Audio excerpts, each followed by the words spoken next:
How many of you who have a Facebook account actually read the terms of service? These programs, mass surveillance, is not about public safety. It is about power. I think if any of the founders of this country looked around today, they would be shocked by the kind of rhetoric they hear, and they would be shocked by the kind of activities of government they see. The harder you make their work, the more free you make your society.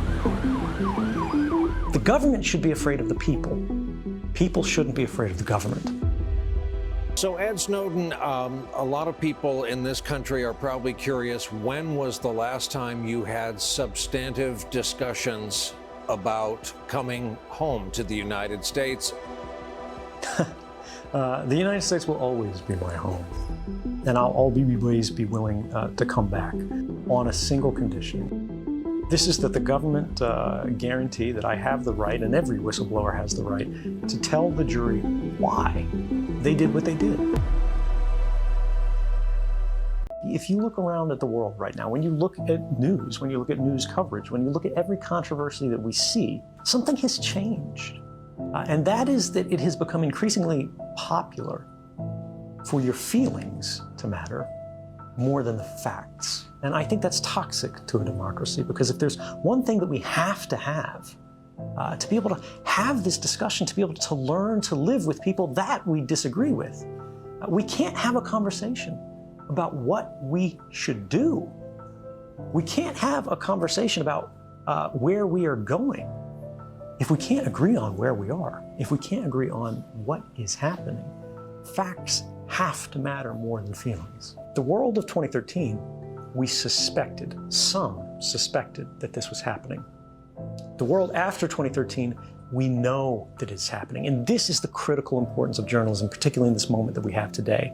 The distance between speculation and fact is everything in a democracy, because that's what lets us, as we did post-2013, change our laws. What they are selling is not information. What they're selling is us. They're selling our future. They're selling our past. They are selling our history, our identity, and ultimately, they are stealing our power and making our stories work for them. I have tremendous respect for journalists, but I try to keep a distance, particularly in this moment where so much of journalism is coming under attack. Because the government has a tremendous incentive to discredit me, to make people distrust me. And so if I hold myself out, if I start reporting stories, if I start talking to sources, if I try to start advancing what the public knows on a personal level, my reputation could sort of poison the well. Instead, I keep a distinction. What I do is I try to aid the work of journalism. We can stop a program. We can make a device more secure. But as you imply, the system is still there. The institutions and agencies and companies that produced these attacks, that are creating new methods of spying every day, will still be there. The fundamental change, not just in the United States, but around the world, that has to happen is we have to stop thinking about the limitations on how data is used as data protection regulations. Right now, when we talk about what the NSA is doing, right now, when we talk about what rival governments are doing, what the Russians are doing, what the Chinese are doing, what the North Koreans and the Iranians are doing, we're constantly thinking about, all right, this data has been collected, and these companies have it. How do we regulate their use? Regulating the use is a mistake. We should do that, but that's the wrong focus. It is the collection of data that is the problem. When you start trying to regulate use, you're going, the collection has already happened. The collection was already legal. One of the fundamental flaws in US privacy legislation is the fact that we are one of the only advanced democracies in the world that does not have any basic privacy law whatsoever. And as you know, as everybody knows, these companies are playing a bigger and bigger part in the world today. We have to say, all of these records that they're creating about all of us, all this control that they're developing from these surveillance programs, these records belong to the people that they are about, not to the companies. And this is a fundamental change that we have never discussed in a meaningful way, broadly and publicly, but we have to, because all of these governments have said, the mass surveillance system, why do we have it? Why is it useful? These programs, mass surveillance, is not about public safety. It is about power. It is about economic espionage. It is about diplomatic manipulation, and it is about social influence. It is about understanding the actions of everyone in the world as carefully as they can, no matter who they are, no matter how innocent their life. I think if any of the founders of this country looked around today, they would be shocked by the kind of rhetoric they hear, and they would be shocked by the kind of activities of government they see. They're making life for law enforcement officials harder.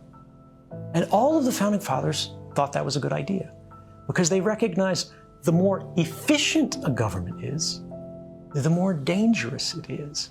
We want a government always that is not too efficient.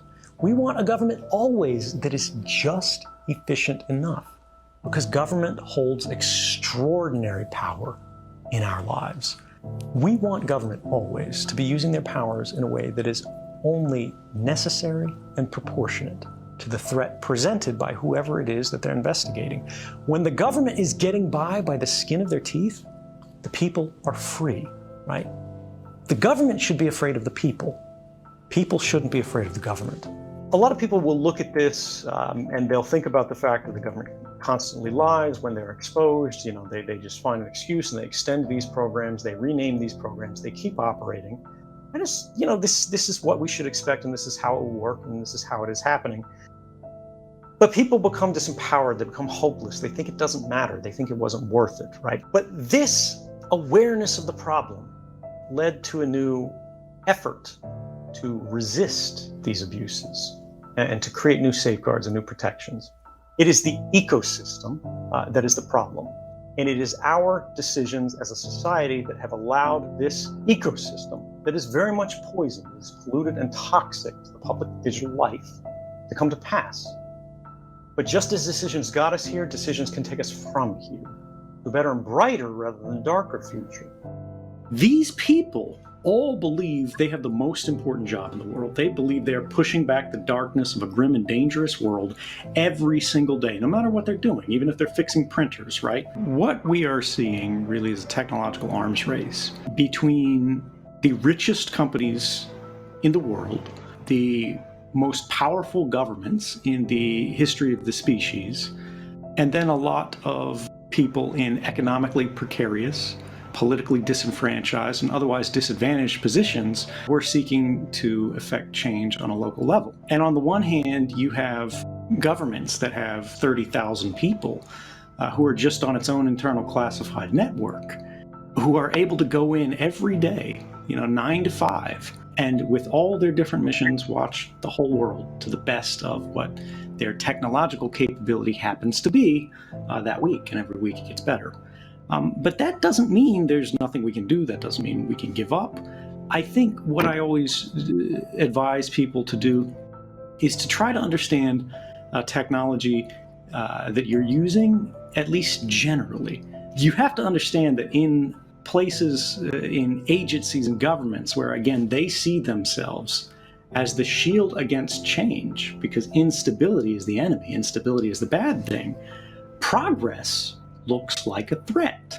And so when you start to understand that you will always be the enemy to them, even if what you're doing is absolutely right, even if you are the most peaceful, even if you keep your nose clean, even if you are the perfect angel that they always deny that any activist is when they run up against law enforcement, because in reality, everyone's life is complicated and we all have to make hard choices. We need to understand how it is that we are targeted, at least generally, that technologies will change. These things are great for the moment, but they don't protect you. They're not an invisibility cloak. It's not a get out of jail free card. What it does is it reduces your window of vulnerability. People get nervous about this. They think it sounds radical, but you have to understand that in the United States, if you believe the lofty rhetoric that we put in founding documents, right, which we all know are not so perfect, but if we believe the things that we were taught is the way America is supposed to be, the work of law enforcement is supposed to be hard. It is supposed to be difficult. The extraordinary powers that they are granted are supposed to be used as a last resort when there's a real public safety imperative in play here. And their actions, whatever they may be, despite the gravity of the threat, are supposed to be limited to what is necessary and proportionate to the threat presented.